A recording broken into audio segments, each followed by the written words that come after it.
So I'm going to talk a little bit about some benthic mapping that we've been doing in Park Service waters.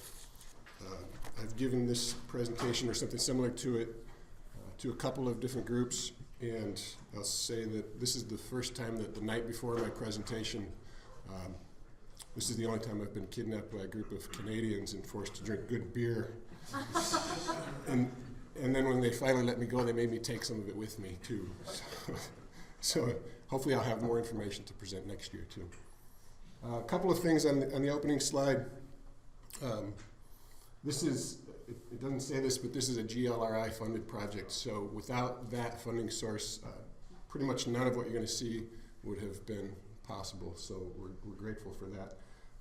The people listed on the lower right are all Park Service employees. That's pretty much our core group of people that have been working on this project, but we've got a lot of collaborators from other agencies and organizations. And the reason that this project got started was several years ago. The Park Service realized that we know a lot about terrestrial habitat and even topography at a lot of our parks. We know very little about what's underwater, benthic habitat, and the bathymetry. So a bit of an overview on the project. We've done some work combining LiDAR that was collected by the Corps of Engineers, sonar that we collect with a vessel that we have, and a multi-beam sonar system, and some satellite imagery that's been analyzed by Michigan Tech Research Institute. And that specifically has been done at Sleeping Bear Dunes on Lake Michigan. There's 6 NPS units on Lake Superior in Michigan that we work with.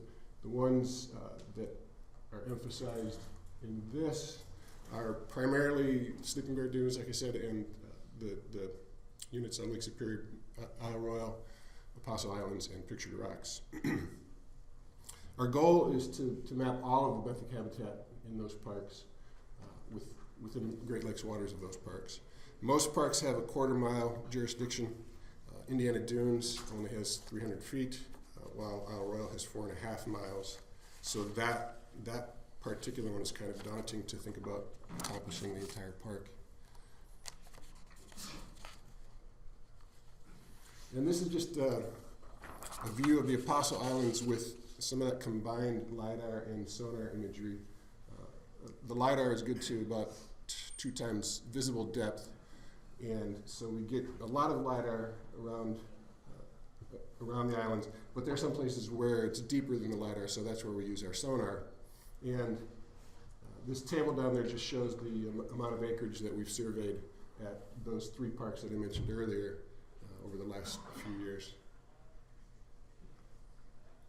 So how we sonar, this is our vessel, appropriately named the Echo. It has a multi-beam sonar system on it that we purchased, again, with GLRI funds. That system includes 2 projectors, a 200, 400 kilohertz projector. And I'll stop here and say that I am just the supervisor of this project, and I really don't know the technology very well. The person that was on, Lara Huddle, is our survey technician, listed on the first slide, is the one that does all the work and really knows the system. There are 2 GPS receivers on the vessel for positioning. There's an inertial measurement unit to measure pitch and roll of the boat. A sound velocity profiler, since water temperatures change and affect the movement of sound. And an onboard computing system for both, for real-time visualization that both the boat operator and the sonar technician can see. A little bit more of how we survey. This is Lara lowering the actual sonar head through what's effectively a hole in the middle of our boat down into the water. It sits about, I think, 24 inches below the hull of the boat. And we can survey into pretty deep water, up to 450 meters.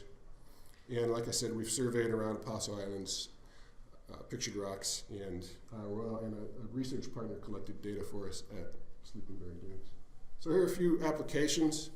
We've assisted with a couple of GLRI-funded coastal restoration projects at those parks. Cultural resources staff at the parks actually are really excited about this, because every time we go out we find something new or something in the imagery that makes us say, what is that? And, we found a couple of interesting things that I'll talk about a little bit later. And then fisheries, and that's the part that I'm kind of excited about. trying to describe fisheries habitat. Eric's presentation mentioned the Royal Coastal brook trout. We just mapped almost all of Tobin Harbor last year, and that data is still being processed, but we have some of that. And then the Royal lake trout reefs, for lack of a better term.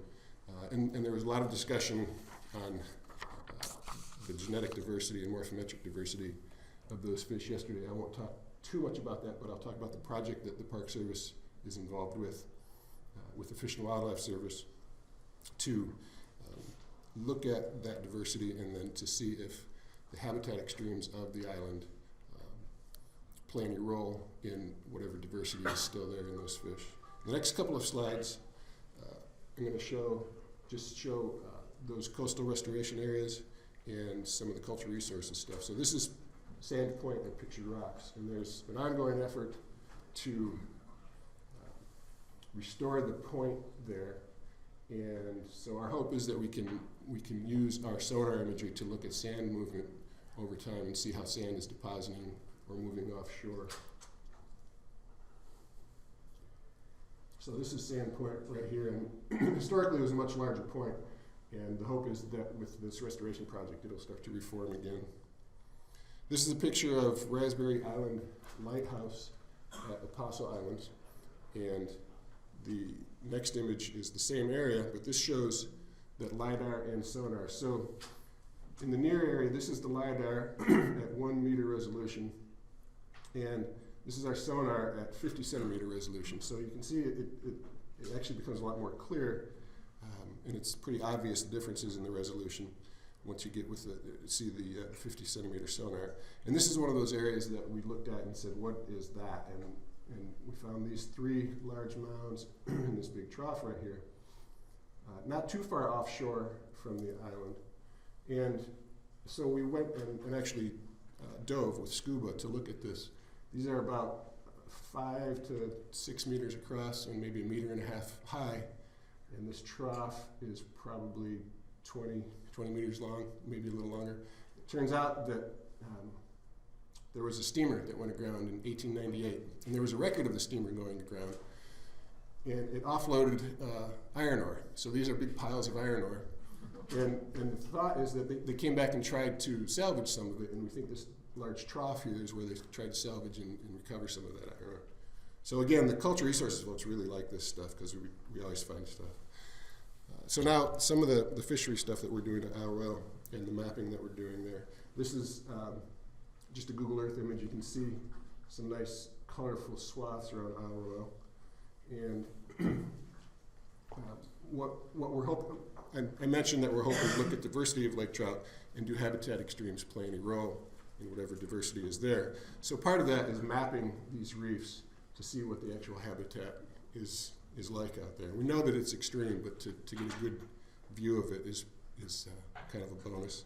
So these are KMZ files on Google Earth of where we have mapped, and these correspond to, close to at least, the netting areas. And if you saw Mike Sider's presentation yesterday on some of the work that Michigan DNR and NOAA are doing, this is Hawk Island Reef. This is an area of interest to them because of the Siskiwit populations over there, and of interest to the Park Service as well.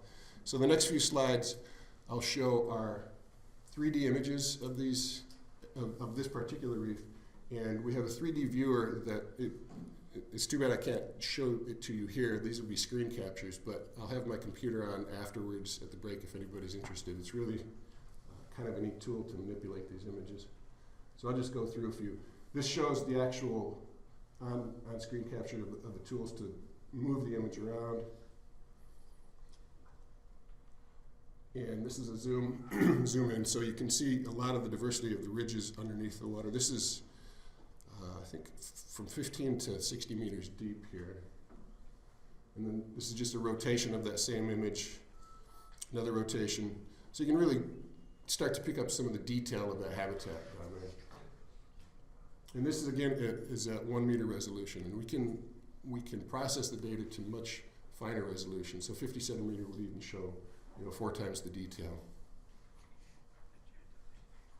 And this just shows the extreme changes in depth. So this is about 15 meters on the top of this ridge, and only about between 20 and 30 meters horizontally distant from there, we're already in 60 meters of water. And that's fairly common in places around Ottawa.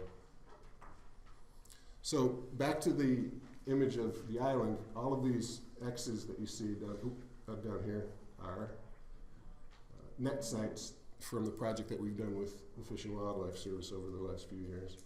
And you can see that some of them correspond well. These are GPS locations of the beginning and end of the net sites. Some of them correspond well, some of them not so much. So our goal is to go back out and map those areas where we actually have the net set. And if you zoom in a little closer, like on this location, which is McCormick Reef, you can see, again, some of that detail along the line of where the net was set. And we're hoping that this is the kind of information that would be really useful for describing the habitat where we've got spawning populations of lake trout. So, a few things that we've accomplished with this. I mentioned the cultural resources stuff. This is an image of a barge that was actually found at our well that nobody had any record of. When they were mapping it, they saw this rectangular object and thought it was something different. Park scuba divers went and dove, and this is an image of it over here. And then I mentioned that all of the reef locations that we've mapped at our well. This down at the bottom is in Siskiwit Bay. We were mapping there last year, and on the navigational charts, you won't see this kind of a ridge show up. It was in about 45 meters of water, and all of a sudden there was a 10-meter high ridge. So I suspect there's a fair amount of that we just don't know about around the island with that much detail. We've mapped several of the Apostle Islands and the mainland sea cave area, which is becoming more and more popular every time there's ice on the lake. And it's kind of interesting to see the formations there. If you look offshore, you can see some large rock structures from where the shoreline used to be, and it's slowly eroding away. Again, we've assisted several of the coastal restoration projects. This is that Sand Point image again with a map next to it. And this is Sleeping Bear Dunes. So I didn't talk much about this, but this is that project where we've used multiple technologies. And that's one of our goals, is to integrate all of this data from the coastal LiDAR, our sonar, and other technologies like satellite imagery. And this is just one example of that. Another thing that we're starting to do is actually getting into ground truthing for verifying substrate. And that's going to be probably the next big part of this project. We've got a lot of images from different projects, from USGS, from NOAA, from EPA, and we're probably going to collect some of our own imagery at the sites where we map. And then, of course, to put it all together into nice, state-of-the-art, seamless maps. And future work that we hope to do.